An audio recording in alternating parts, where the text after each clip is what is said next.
Welcome, Eleanor. Come on in. Hi, Eleanor. I'm Michael. How are you? I'm great, thanks. One question though. Who are you? Where am I and what's going on? Right. So, you, Eleanor Shellstrop, are dead. Your life on Earth has ended, and you are now in the next phase of existence in the universe. Cool. I have some questions. I thought you might. How did I die? I don't remember. Yes, well, in cases of traumatic, embarrassing, or sudden death, we erase the memory, which can be very upsetting. Are you sure you want to hear it? The plane you were on crashed due to an index out of bounds exception. Whew. That's how I died? One more question. Is this... or... Well, it's not the heaven or hell idea that you were raised on, but generally speaking, in the afterlife, there's a P place and there's an NP place. You're in the P place. Every problem is easy. Well, that's good.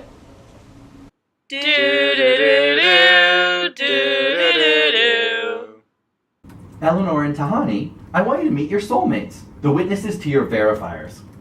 Eleanor, your soulmate is Chidi, a computer science professor from Boston, Massachusetts, who's really into program design. He even invented his own programming language. Cool, bring it in, man!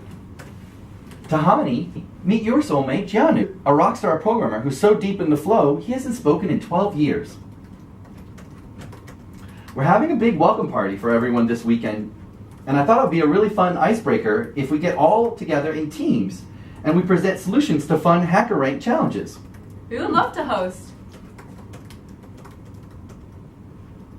You guys will solve the old age crossword problem. I think people of your talent should be able to come up with a really elegant solution. If you need help, feel free to consult Ada. Think of her as an oracle. Like crosswords. Who the fork cares about crosswords anyway? Are you kidding? The crossword has been a staple of the Sunday morning tradition for decades. Imagine having to do it all by hand or brute forcing a bunch of, exponential number of combinations just to get one puzzle, then sending it into Will Shortz to get it validated and maybe get it in the times. If we had some sort of polynomial time algorithm to do this automatically, we wouldn't have to do all that. It would save hundreds of man hours. So, if I tell you guys something, you won't tell anyone, right? Of course not if you don't want me to. Eleanor, you're my best friend. I won't tell anyone. Okay, good. Because I don't know how to solve these problems. I've only coded in MATLAB before, and I only know how to index from 1. I'm not a computer scientist. I'm an engineer. There's been a big mistake. I'm not supposed to be here. Yo, what? You can speak? Have you been paying attention to us? Okay, homies, I have a little confession to make. I'm not a computer proctologist or whatever. I'm a business major from Northeastern University of Florida, Jacksonville. So what have you been typing this whole time? I've been trying to quit Vim for 4 days. So you also don't know how to solve this problem? Nope. But back in Jacksonville, Donkey Doug used to have us make fake crosswords so the prisoners would know when the shipments were coming in. Okay. Tahani, you can solve these problems, right? Well, I was really good at solving crosswords. My friend Will Shortz even told me. I even got awards for them. That doesn't really answer my question. Well, if you put it that way, I'm not really the best at solving theoretical questions. I wish your sister were here. She won a Turing Award, right? Yeah. Well, that just means you'll have to teach us, right, Chidi? I mean, we can't have Michael finding out we're not supposed to be here. Oh, my stomach hurts. Sure. I could probably teach you some things about theories of computation. All right, when do we start? Now? Whoa. I don't want to do homework. I haven't done homework in 6 semesters. We should have started already.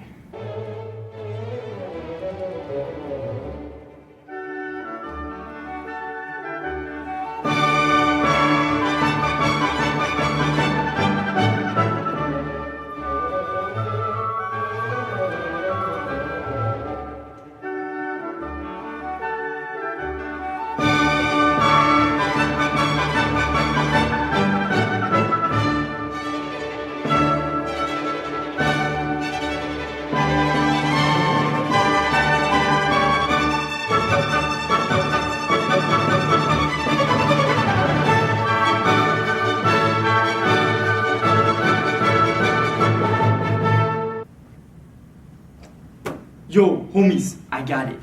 This problem would be so much easier if you restricted it by only having non-intersecting words. Look, see? Yeah, Jacksonville, Jaguars, and Seltrop? That's Bortles. Bortles is backwards. You can't have backwards words, and you can't only have 3 words. 3. Holy forking shirt balls! You can reduce this from 3 cover. Cheaty, look at this. What?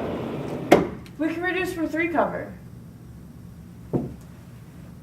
You might be right, but that would mean it's NP complete. I mean, we can try and see what happens. Sure, let's try it out. So, from 3 set cover, we know that we have some universe U of 3k equals n elements, and a subset of the power set with all sets of size 3. So we actually can create this crossword of size n over 3 by n squared, where each set here translates into a word that goes in the vertical space. So we want to make sure that this set covers 1, 2, and 5, and that this set only covers 2, 1, and 6, and so on. But what's 3 set cover? I just explained that. Oh yeah, keep going. So we can split this up vertically into 6 sections.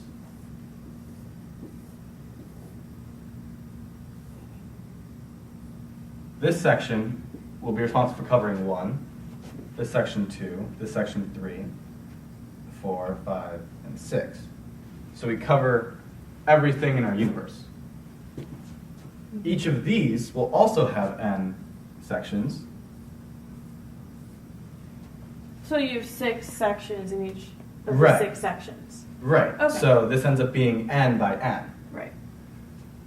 And this would be A, B, C, D, E, F, and so on. Okay.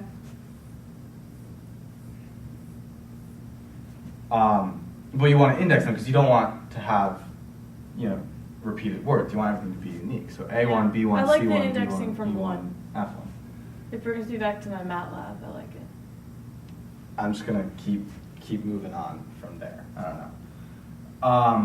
And then we'll say that A1 would be where we put 1, and B2 is where we put 2, and so on. And then, for each of these words, we start with the template of a vertical word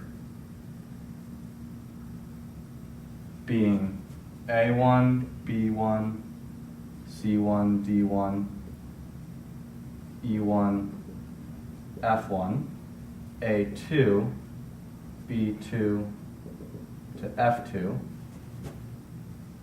and then C3,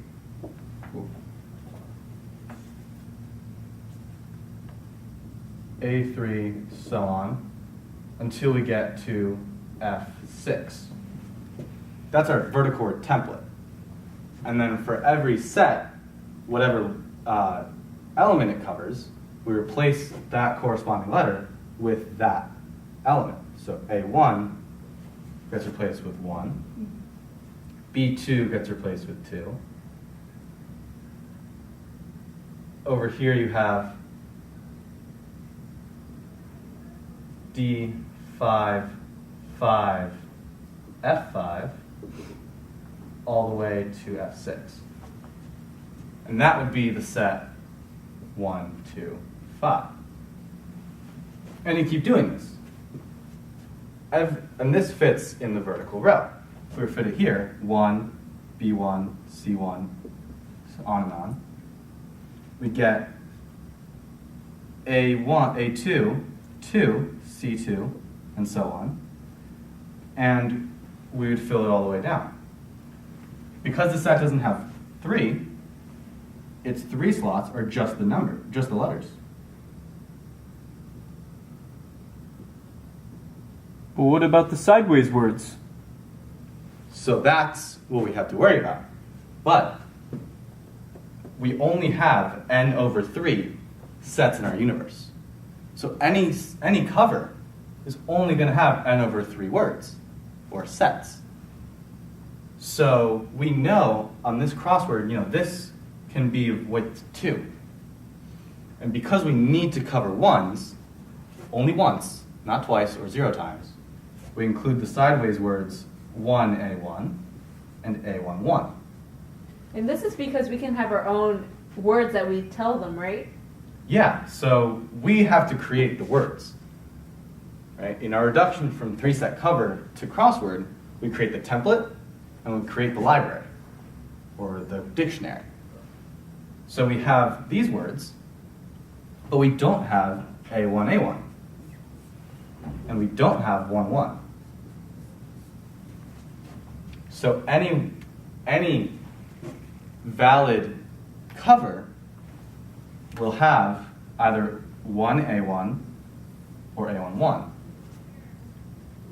And if we get some crossword that is arranged like this, as long as it fits with these words, we know that there must have been a single number in the entire crossword that matched the horizontals. We have 2B2, and we have 2B22. The rest of the filler, we just make sure that it can go there. So B1, B1, and that's it. C1, C1, and so on.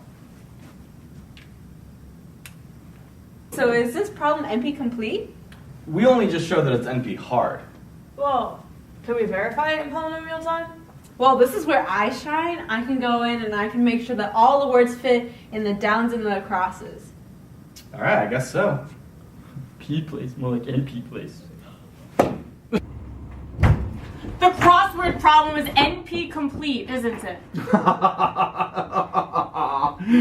You want us to struggle for all of eternity to come up with a polynomial time solution. But we work together and produce the fork out of that problem. Yeah, now you owe us that prize money. What do you think is happening here? Next time, I'm going to choose a problem that's only reducible from 3-set, and you'll never find out that it's NP hard. Next time!